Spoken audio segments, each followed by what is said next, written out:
Also breaking today, for the first time since he replaced his father as Iran's new supreme leader, we're hearing from Mojtaba Khamenei, sort of hearing from him. His face didn't appear, his voice didn't appear on Iranian state television. And what the world did see and hear was a written statement read by a presenter on that television stream. Some headlines that come out of it. Number one, a vow to keep the Strait of Hormuz closed. And number two, to avenge Iran's martyrs. The third part of my speech is actually my heartfelt, my wholehearted gratitude to our security and defense forces, our nation that has been targeted in a very oppressive way, but our forces blocked their progress and block their efforts to damage our nation and to partition our nation. Dear brothers and sisters, our request is, and our aim is actually to fail them, to make them fail in a very regrettable way. The enemy is actually very vulnerable, and I would like to assure you that the revenge will be taken of all the people for all the martyrs. So let's talk about that. Live now to CBS News Middle East contributor Courtney Keeley. Courtney, right off the top, can we read anything into why he didn't actually use his voice, that we didn't see him? There have been some speculation out there that he was very wounded in the attack that killed his father. Right, there's speculation that he's either in a coma or lost a leg. Now, the first statement that was read on Press TV, and then a Twitter account appeared.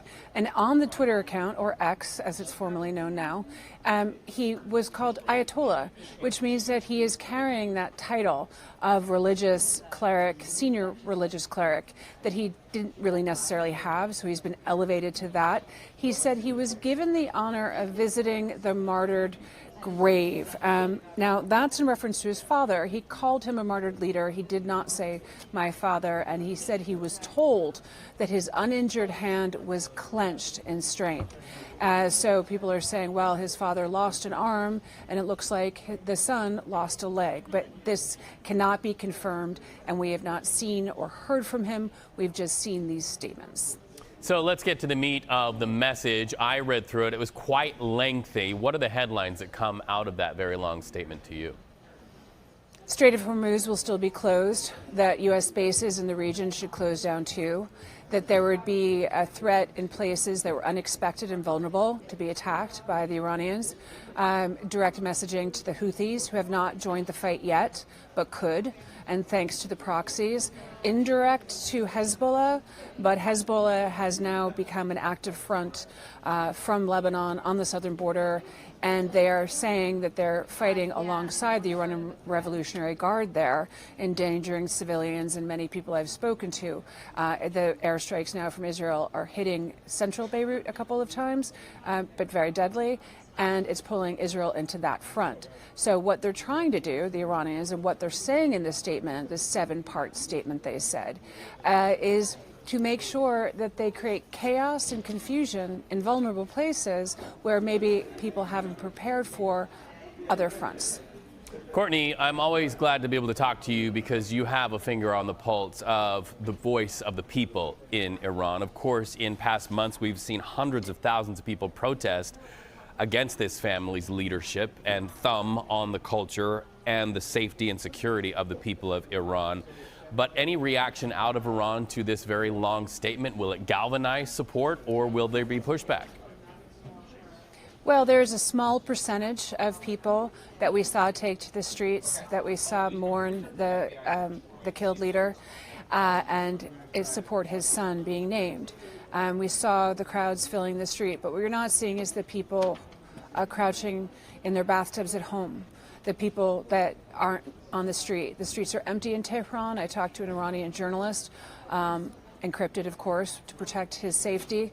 It read like a wartime journal, what he wrote to me and others, saying he just started attacking the kitchen and the bathroom and cleaning the house, first with bleach and then water.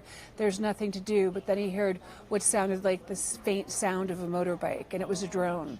And then then there was a hit. And he said no besiege are on the streets, that some of the shops are open and people are able to get food. Most companies are closed. Most people are sheltering in place at home, except for the people that were able to leave the city. But many cities across many provinces have been hit and are vulnerable still.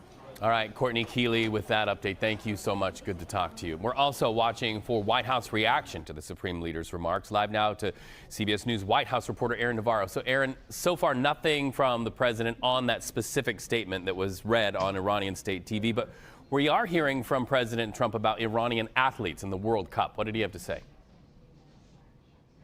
Yeah, Reed, this is the first Truth Social since that address from the new Supreme Leader. In regards to Iran's national soccer team playing in the FIFA World Cup this year, the president wrote on Truth Social that the team is welcome to come to the World Cup, but he doesn't really believe that it is appropriate that they be there for their own life and safety. Iran was going to play in 2 matches in Los Angeles in June against New Zealand and Belgium, and then in Seattle against Egypt. But on Wednesday, Iran's sports minister said that they should not participate, cannot participate, after the U.S.-Israeli strikes on Iran. They said, quote, given that this corrupt government assassinated our leader, the former supreme leader of Iran, under no circumstances can we participate in the World Cup.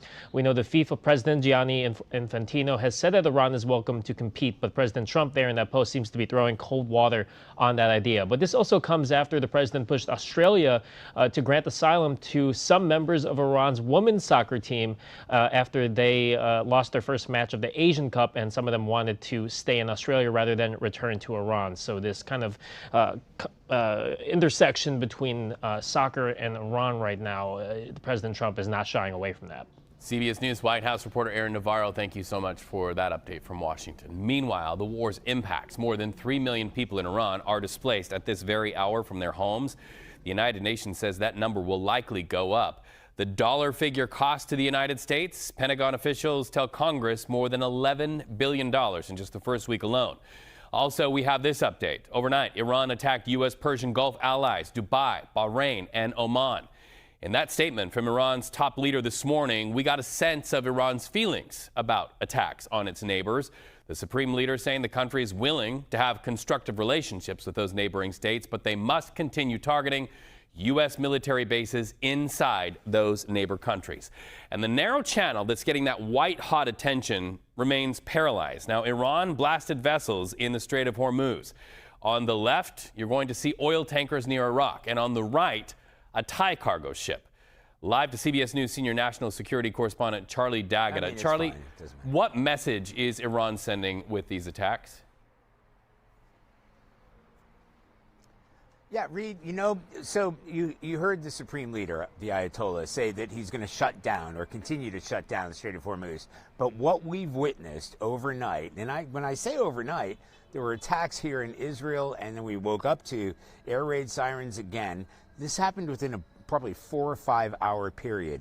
As you said, went after Bahrain, went after Oman, went after tankers off the coast of Iraq. So it doesn't necessarily have to go after the Strait of Hormuz.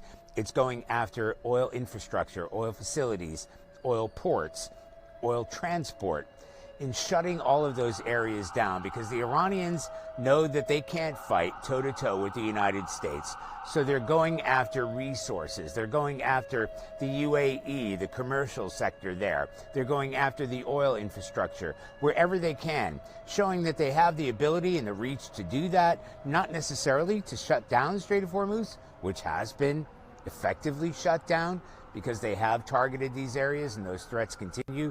And it's about the insurance companies saying we're not going to allow tankers to go through that area, which is a conflict zone. But they've shown with their reach that they can go after areas like off the coast of Iraq, going after Bahrain, going after Oman. This is where the Iranians have shown that they have got that reach. They'll continue to fire with those drones, despite what President Trump and the U.S. military is trying to do to stop those launches. Charlie, I just want you and I to pause for a moment and let our viewers hear what's happening in real time so that we can be responsive.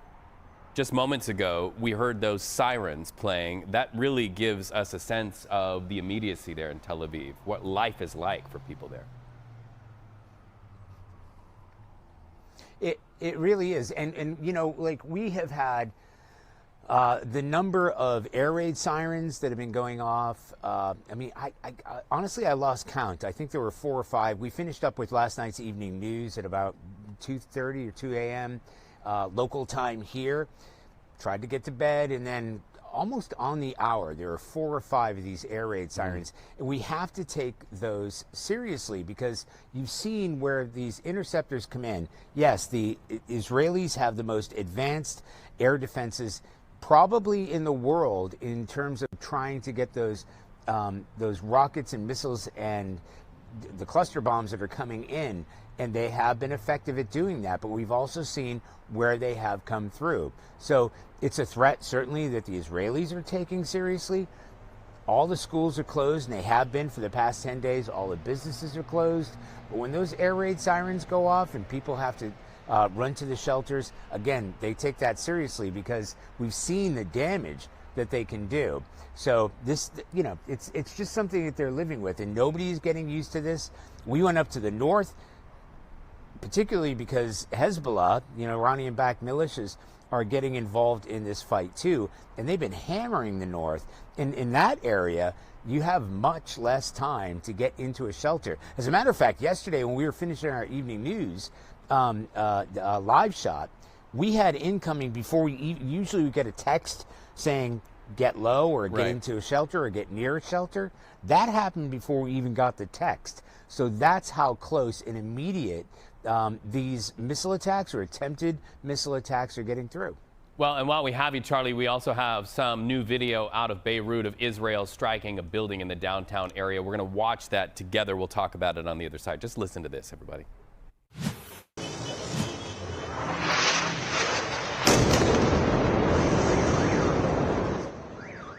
And with that, you see the blast, and then you hear the response there. Israel issued a warning calling for residents to evacuate, but that building is smack dab in the middle of downtown and right near the Prime Minister's office, the UN building and foreign embassy. So what can you tell us about Israel expanding operations, especially in Lebanon?